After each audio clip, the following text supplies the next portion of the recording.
Egyptian parties, hello, and welcome to the show. Thank you for having me. Thank you very much. Let's first start with the latest statements that was stated by the U.S. President Barack Obama. How would you comment on these statements? Well, I mean, the United States, ever since the 30th of June the revolution started, has been taking two different stances, off the record and on the record. On the record, they were completely indifferent, and they never took proper steps to actually support the Egyptian people. But off the record, they always supported the Muslim Brotherhood very strictly. And I think this reflects very strongly on Obama's statement. They have US aid on one hand trying to influence Egyptian decision-making policy, and on the other hand, they're actually trying to win over the interim government. I think they're very contradicting, and they should just leave Egypt alone. I mean, they should just bugger off. I mean, Egypt is a sovereign state. It might have relied on US aid previously, but given the current situation, current circumstances, if they push it hard enough, the Egyptian people might go out onto the streets and ask or demand from the interim government to stop US aid, and this will affect the relationship between the Egyptian people and the American people strongly, even away from their governments. And how do you evaluate the current relationship between both nations? Well, I'm strongly backing the foreign minister on this one. I mean, Mr. Nabil Fahmy has done a great deal since he took office, and I think his current position with the United States actually reflects the true nature of the relationship between the Egyptian people and the United States government. Yes. Do you think part of the story, like you mentioned, definitely there was backing up for the Muslim Brotherhood and the case, and do you think the main problem, which was stated by the United States several times, that what happened in Egypt was not a popular revolution, and was a military coup, and that was the ongoing debate? Do you think this is passed over, or is still the case, whereas the argument is still going on between the two nations? Well, I mean, sooner or later the United States has to realize that this is the will of the Egyptian people. And even though US interests are at stake here, priority goes to the Egyptian people. So they really need to take a stand with themselves before anybody else. And the United States government needs to realize that there is no going back on words they say, and they have to take a proper stand behind the Egyptian people against an international terrorist organization if they are going to have Egypt as an ally in the future. Yes, and if we look back a couple of years back, the United States has been supporting the 25th of January revolution, and it was almost a similar case. That was the argument that the Egyptian government has stated. It's almost the same case. Why is the change in position? Well, by definition of military coup, or by coup, the 25th of January was a coup, and so is the 30th of June. But for some reason, they do not understand that something new is happening here. It's a phenomenon. And so they manipulate the facts. They manipulate basically news. They use their media as a propaganda machine for their best interests, which unfortunately lie with an international terrorist organization, like it lied with Osama bin Laden and Al-Qaeda in the 80s when he was fighting the Soviet Union. Yes. Do you think this will pass by once there is an approved constitution, and also once there is a parliament or a president in Egypt? Well, the only hope we have is sticking to the roadmap. And I think previously, last week, they actually asked the military chief, Sisi, to actually rush through with the roadmap, and not the interim president and not the foreign minister.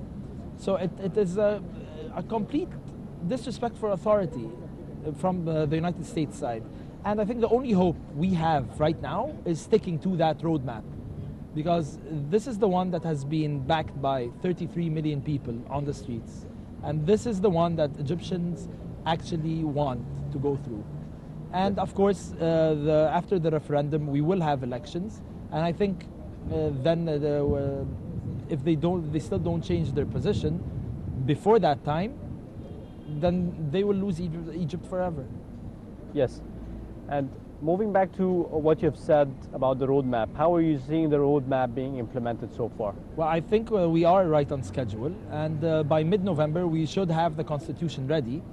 And I think all the debate that's going on is very healthy and is actually getting out a product, a constitution that's actually reflective of all Egyptians this time. Yes. And are you accepting building on the existing constitution of 2012? It's very subjective because, I mean, the 2012 constitution was flawed. So if you build on it, it depends how much you use and how much you don't, and which articles you use and in which context. But I think the current committee of 50 and the other helping committees are doing very well in actually taking what they need and, I mean, basically snapshotting and creating a brand new product that I don't think will represent the 2012 constitution. What is the Free Egyptian Party's position or stance regarding the articles that are related to the army and their authorities? Well, the army, of course, stood by the people on the 30th of June. I mean, and they took very strong steps to prevent this country from falling into civil war. And therefore, the army needs to be recognized within the new constitution and as saviors of the revolution. But in which context, I think this is up for the Committee of 50 to decide. And then when we see the final product, we will then need to discuss and then come out with a final decision. Yes. Looking at the current state with the amendments that are and the debates and the arguments going on, do you think there are significant achievements that you may highlight? Well, I mean, the achievement of the debate of Article 2 and Article 3 that was going on, and I think it still is going on, I think this is, as I said before, very healthy. And the more debate goes on, the more consensus we get, and the more the revolution is actually reflective of the Egyptian people as a whole. Mm-hmm. Regarding the parliament and the system, that the parliamentarian system that's going to be taking place in Egypt, individual or list, which way are you favoring? Well, we are definitely favoring the list because well, of course it is currently subjective because we do not know how the elections are going to take place and the exact timing and how much is to be spent on campaigns. The election committee hasn't been formed yet, but we are generally in favor of the lists because this gives more opportunities for local candidates, not brand name candidates. So you get a full representation of local communities in the parliament. Yes, and with the banning of the Muslim Brotherhood, the recent verdict, do you think they still stand a place within the upcoming elections? Well, I do think that they will go into the upcoming elections as individuals, but the Egyptian people are smart enough to know. I mean, I don't think they will elect the Muslim Brotherhood once again. I can guarantee it. Do you think what's happening today to the banned group or the Muslim Brotherhood today, do you think what's happening is similar to what used to happen to the liberal organizations back then when they were in power? No. The Muslim Brotherhood is a totally different case. Muslim Brotherhood are an international terrorist organization. The Muslim Brotherhood operate in 81 different countries. They are not a patriotic Egyptian organization. What the Muslim Brotherhood tried to do is manipulate the law to give itself legality, even though it is illegal. Mm-hmm. And using their newly gained power, it's actually oppressing opposition. What is happening now is that the law is being upheld, and I don't think there is a reason for comparison between 2012 and nowadays. Yes. If you move back to the international stance and the Turkish stance, now there's also quite a rift between the Egyptian government and the Turkish government. How are you seeing and evaluating this? Well, I'd like to tell the Turkish government to see what it's going to do, or with its own problems that's going on now. And actually, when they come and preach peacefulness and preach excessive force, they should see what they're doing to the actual peaceful protesters in Taksim Square. And my heart goes out to the Turkish people who are currently being oppressed by the current government. With this situation, a nation very close to Egypt like Turkish and also the United States, and with this difficult political stances and relations between the countries in Egypt, do you think Egypt standing in a very difficult position in terms of international relations? No, definitely not. I mean, sooner or later, and it is beginning to happen, countries are starting to see that the Egyptian people want this way. This is the will of the people. And they are starting to get on board with it, because if they don't, it will just pass by them. And they're just going to miss out on Egypt's future. Yes. Being a youth and looking at the government, the existing interim government, and also at the 50-member committee, do you think youth is not yet taking the right part in establishing what's going to be as a political charter for Egypt, or the upcoming political future for Egypt? Well, as youth, we always want more. But this is the most that we have ever achieved, definitely. I mean, we have more than 6 members in the Constitution of 50. We are now represented in all ministries as assistant ministers or vice ministers.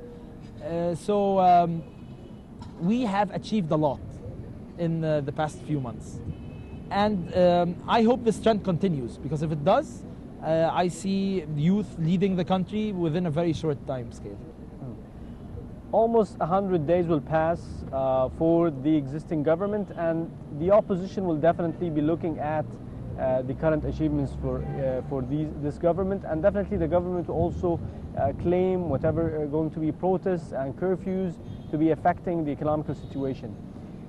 How are you evaluating the deep and huge challenges for the Egyptian government that includes the cleanness of the roads, the traffic jams, electricity being cut, and also water and such important supplies? Well, I think it all boils down to economics. And with the aid promised to Egypt from other countries, from the neighboring Gulf states, I think the interim government can afford to muscle through this. And this is why they're coming out with new policies like the minimum wage bill, which, even though I do have some personal questions I would like to ask and I would like answered, but if it does pass correctly, I think it's going to be a huge deal for the Egyptian people. And I think the interim government is pushing forward with the revolutionary demands. So the people were debating a minimum wage without a maximum wage is not really achieving the social justice and also economical impact. How do you see this? No, I am personally, and the Free Egyptians Party are completely against the maximum wage, because this limits the expertise that you can actually acquire from a person. If you have an executive in a multinational company getting paid X amount of money, you will not be able to get this person for your Egyptian firm, even if he is worth double that amount, because of that bill. So minimum wage, if it is implemented correctly without causing inflation, we are all for. But maximum wage, we think it's absurd. Right. Finally, Hussein Saeed, member of the Supreme Council of the Free Egyptian Parties, I'd like to thank you very much for joining us. Thank you for having me. Thank you. Let's move on for a very short break and the upcoming story about the Egyptian revolution. I'll be returning back for more.